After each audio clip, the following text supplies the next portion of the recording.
In a residential neighborhood in the city of Seoul, Kim Bong-sok is preparing for his first day of school, and before his son leaves the house, Lee Mi-yeon orders the young man to fill his backpack with weights so that he can control his special abilities.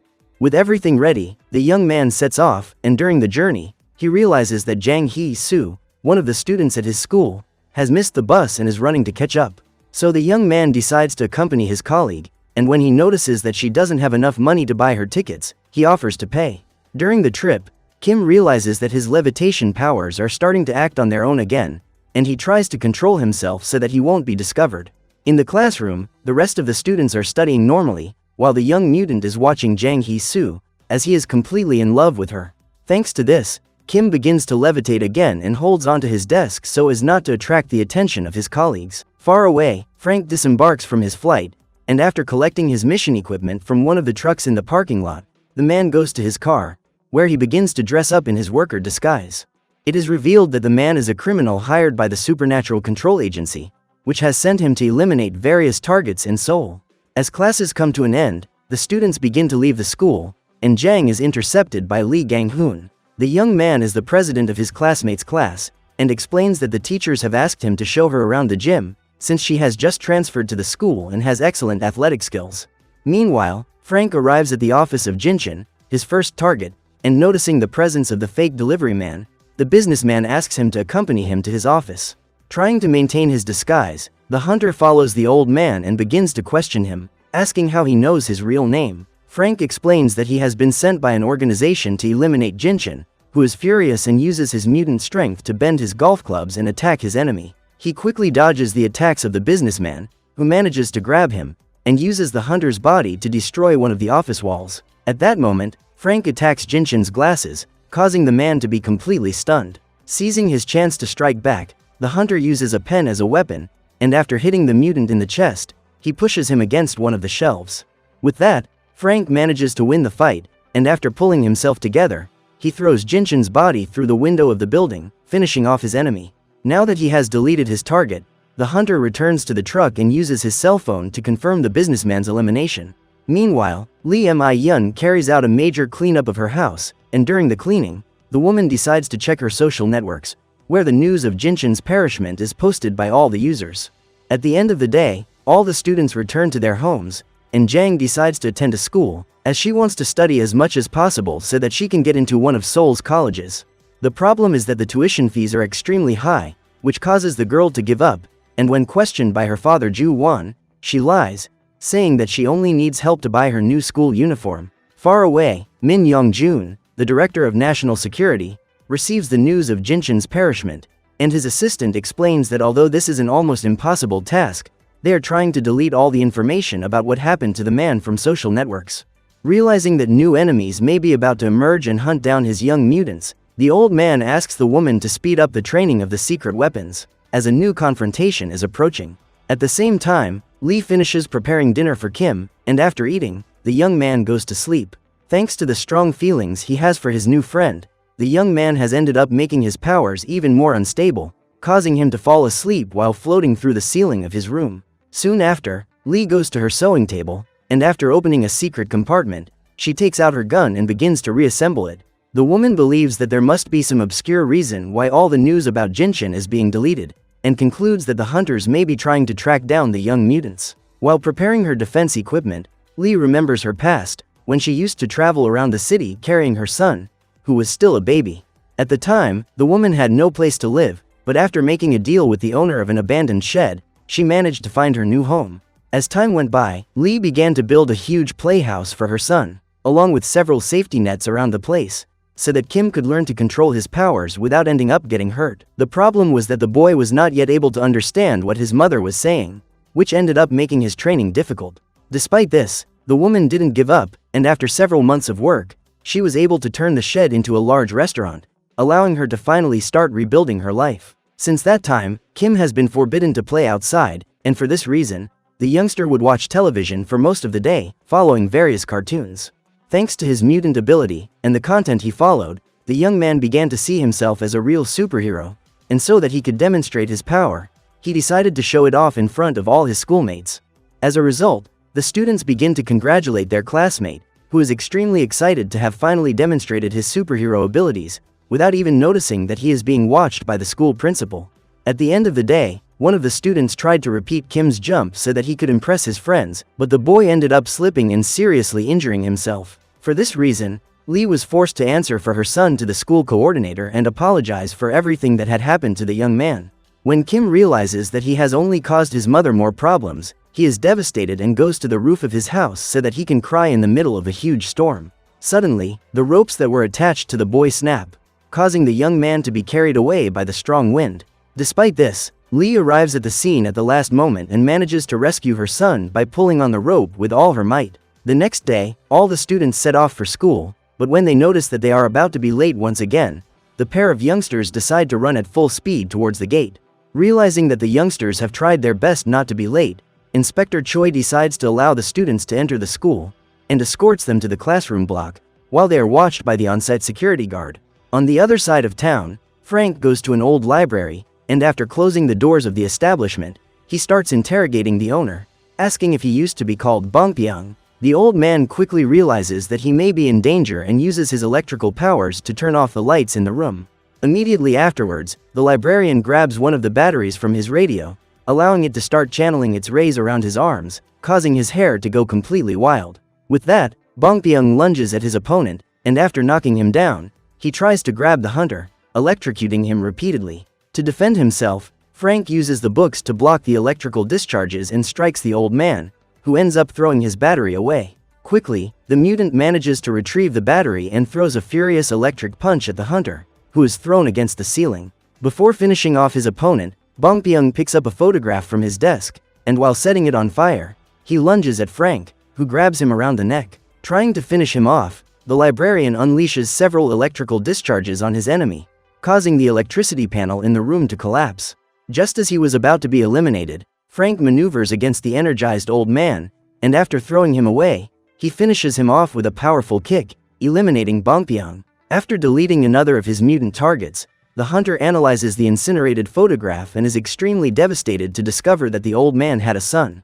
Despite this, Frank decides to leave the place as soon as possible, and after getting into his truck, he drives off. At school, Jang Hee-soo realizes that thanks to the sweat accumulated on her uniform when she ran wildly to class, she is giving off a bad smell, and she starts to feel ashamed. At that moment, Bang Kisu, one of the class troublemakers, approaches the girl, and so that he can bother her, he steals her school record.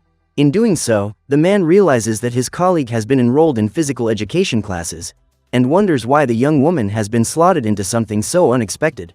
Lee quickly gets the young man's attention and orders him to return to his studies. During the break, the young woman goes to Kim and asks to borrow one of his uniforms so that she won't smell bad until the end of class. Sometime later, Jang walks to the gym to do another one of her athletic workouts and is chased by Bang Kisu. Realizing that something bad might be about to happen to his classmate, Lee confronts the troublemaker, who challenges him to a fight outside the school. Annoyed by his classmate's behavior, the class president decides to accept the challenge and accompany the young man, without even noticing that he is being watched by one of the teachers. In the middle of the forest, Bang Kisu tries to attack the young man, who quickly manages to dodge the blows and knock down his opponent, who becomes increasingly angry. Trying to seriously injure his enemy, the student picks up one of the glass bottles from the ground and tries to hit Lee, who throws a powerful punch at the young man, causing him to be thrown into one of the trees. At that moment, it is revealed that the young man is actually another one of the mutant students. When asked about the troublemaker whereabouts, the class president tells him that the young man left early because he wasn't feeling well.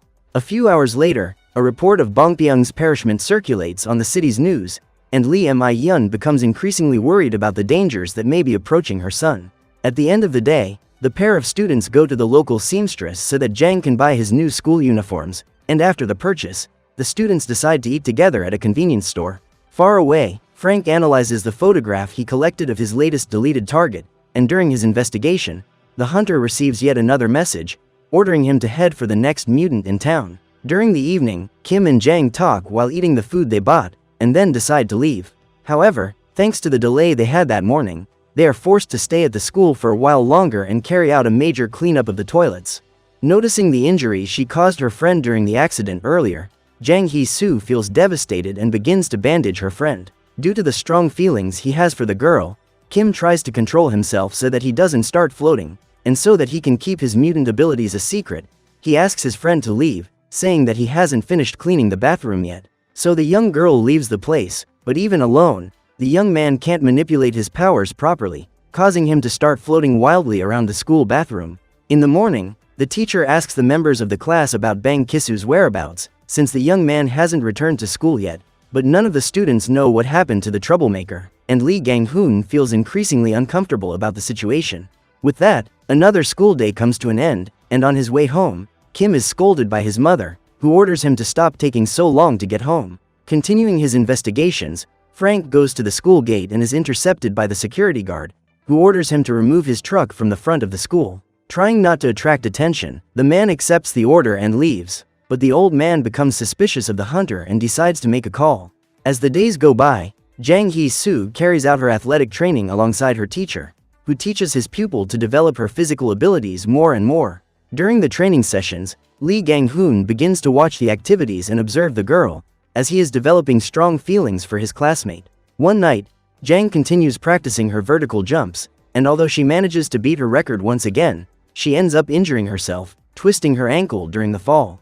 Concerned, the class president begins to run towards his classmate, but just then, Kim appears on the scene, causing the student to give up on helping the girl. Noticing that his friend seems to have been injured, the young man uses his powers to make a huge leap, crossing a large part of the gymnasium. Despite her injury, Jang Hee-soo says she's fine and decides to continue her training, getting help from her friend so she can practice her abs. Thanks to the closeness he's getting to the girl, Kim becomes increasingly nervous and starts to float upwards wildly, causing him to be thrown to the other side of the gym. Believing that the young man may have been hurt, Jang rushes to his aid and tries to understand what she has just witnessed. Just then, the school cleaner appears in the gymnasium and asks the students to leave, as she has to do a big cleanup around the place. Embarrassed, Kim says he's fine, leaving the girl completely confused, and after saying goodbye, they leave. A few hours later, Lee Gang-hoon enters the gym and looks at the board that his colleague is using to practice her vertical jumps. Disgusted by what he has just witnessed, the student makes a huge leap and hits one of the walls with his hands, causing a huge hole in the concrete. One evening, the pair of students eat at the convenience store, and Jang Hee-soo realizes that she has forgotten her sports shoes in the school gym. Upon hearing this, Kim says he's had enough, and offers to fetch the girl's shoes while she finishes her meal. So the young man walks to the gym, but when she remembers the strange behavior her friend has been exhibiting over the last few days, Jang decides to spy on him so she can find out what's going on. Upon entering the institution, the young woman begins to follow the muddy footprints left by the young man, and begins to remember all the moments when she witnessed Kim floating before her eyes. With that, the student reaches the second floor, but when she notices that her friend's footprints have disappeared, she becomes confused and decides to call for the young man. After they meet again, Jang Hee-soo asks why her friend behaves so strangely when he's near her, and avoids any kind of eye contact, but Kim explains that he's not doing anything too much, as these are just his personal habits. At that moment, the student starts rummaging through his backpack, and noticing that the bandage is about to come off, the girl starts adjusting it, leaving the young mutant completely embarrassed. Thanks to this, Kim begins to float wildly and ends up getting stuck in the ceiling, which makes him desperate. Despite being extremely surprised, Jang Hee-soo tries to find a way to rescue her friend, and in order to get him down, the young woman jumps towards the young man, using her weight to make him fall back to the ground. Soon after, the student hands Kim his backpack with the weights, and now that they have managed to control the situation, the students leave, without even noticing that they were being spied on by the security guard, who was watching them through the school's cameras. At home, Lee is preparing dinner, and when she notices that her son has finally arrived, she walks up to the front door, where she sees the young man accompanied by Jang Hee-soo. Realizing that the young man has made a new friend, the woman is extremely proud, and after introducing herself, she asks the young woman to stay a little longer so that the teenagers can have dinner together in peace. Far away, Frank arrives at a beauty salon, and after being greeted by Hong, he asks her to give him a haircut. During the service, the hunter reveals that he knows the woman's real identity and that her real name is Naju.